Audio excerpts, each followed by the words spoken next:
Hi, it's Scott, ROCKFILE, back with another podcast review. This is going to be the shortest one ever. Talking about the 2025 film, Companion. I wanted to see this in theaters earlier this year. I have avoided most spoilers, and I finally got a copy of it from Amazon when it was on sale and watched it last night. This is one of my favorite movies of the year. Now, I'm going to cut this review really short because I think you need to watch the movie without knowing anything about it. So many people did not see this movie. So many people don't have this on their watch list. Don't go watch a trailer. Don't go read up on it. The more you know, the less you will enjoy the film because you're going to think it's something that it becomes something else. It is well acted, well directed. Zach Cregers, who did Weapons and Barbarian, he was going to direct this, but instead he became a producer. Drew Hancock, this is basically his first movie. He wrote and directed it. You got Sophie Thatcher, Jack Quaid, Lucas Gage, and Rupert Friend in this movie.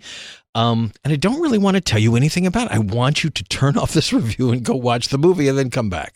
So I'm not going to do any spoilers. I will do a typical review, but I really wish you would just go watch the movie before you listen to this. Have I made myself clear?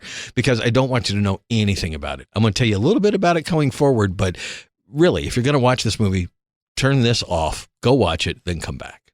All right.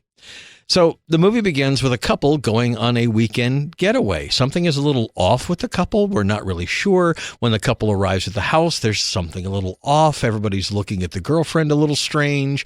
If you know anything about this movie, you kind of know where this is headed. It just doesn't play out like you expect it to. It's a strange weekend at this house.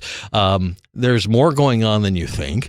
The movie has more to say than you think. When I read what this movie was about, I'm like, oh, well, it's going to be one of these.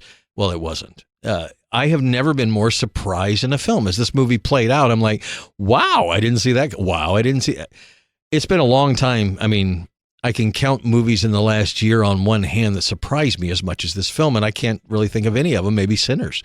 But even that, I kind of knew what I was getting. This, I stayed cold, watched the movie, and was blown away by it. The cinematography is fantastic.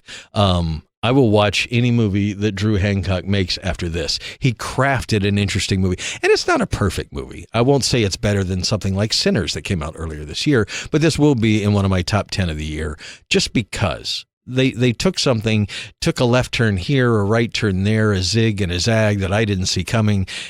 Really impressed with Sophie Thatcher. Jack Quaid's been in a lot of stuff lately, but he does really well in this. Everybody in the movie is really good. Again, the cinematography. I love the music in the movie. I like the vibe that the intro gives you and the exit. I'm not talking about the things that happen in the movie because you really don't want to know. You want to experience this on your own.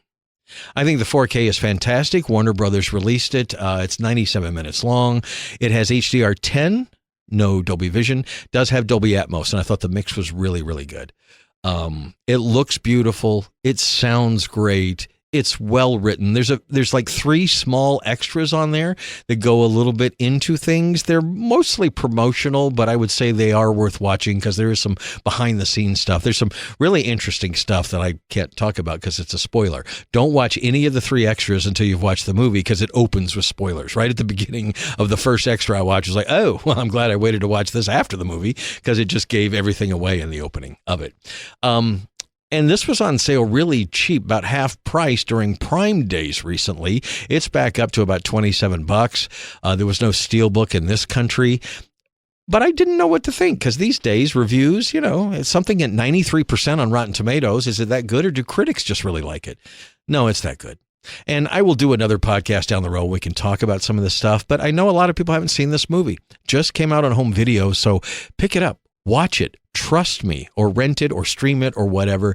Companion is one of my favorite movies of the year. I'm not going to say it's one of the best movies of the year, but easily one of my favorite movies and something I would rewatch with people when they haven't seen it. It's surprising, it's shocking, it's funny. I howled in certain places, like laughed out loud. The dogs wondered what I was laughing at.